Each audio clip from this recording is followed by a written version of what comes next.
નમસ્કાર દર્શક મિત્રો, જીટીએન ન્યૂઝમાં આપનું હાર્દિક સ્વાગત છે। ખેલ મહાકુંભ 3 અંતર્ગત સેના ખાતે તાલુકા કક્ષાની વિવિધ સ્પર્ધાઓ યોજાઈ।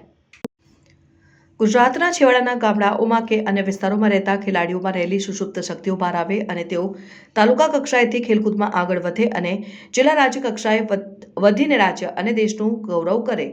ગૌરવ વધારે તે હેતુથી દર વર્ષે ખેલ મહાકુંભનું આયોજન કરવામાં આવે છે, જેમાં શાળા કોલેજના વિદ્યાર્થીઓની ઓથી લઈને વિવિધ વયજૂથના ખેલાડીઓ ભાગ લે છે। જે અંતર્ગત પંચમહાલ જિલ્લાના શહેરા તાલુકામાં તાલુકા કક્ષાના ખેલ મહાકુંભ 3નો પ્રારંભ શ્રીમતી S.J. દવે હાઈસ્કૂલ ખાતેથી કરવામાં આવ્યો, જેના પ્રથમ અને બીજા દિવસે દરમિયાન યોજાયેલ વિવિધ સ્પર્ધાઓમાં રમતોમાં મોટી સંખ્યામાં ખેલાડીઓએ ભાગ લીધો હતો, જેમાં આગળના દિવસે ચેસ, રસ્સાખેંચ, વોલીબોલ, યોગાસન સહિતની રમતો રમાડવામાં આવી હતી અને બીજા દિવસે કબડ્ડી સ્પર્ધા રાખવામાં આવી હતી। તમામ રમતોમાં ખેલાડીઓએ ઉત્સાહભેર ભાગ લીધો। આ તકે તાલુકા કક્ષાની રમતમાં જીતેલા ખેલાડીઓને અભિનંદન પાઠવવામાં આવ્યા અને આ પ્રસંગે શિક્ષકો, તાલુકા ખેલ મહાકુંભના સંયોજક અમીશભાઈ દવે સહિત શાળા કોલેજના વિદ્યાર્થીઓ અને વિવિધ વયજૂથના ખેલાડીઓ હાજર રહ્યા હતા।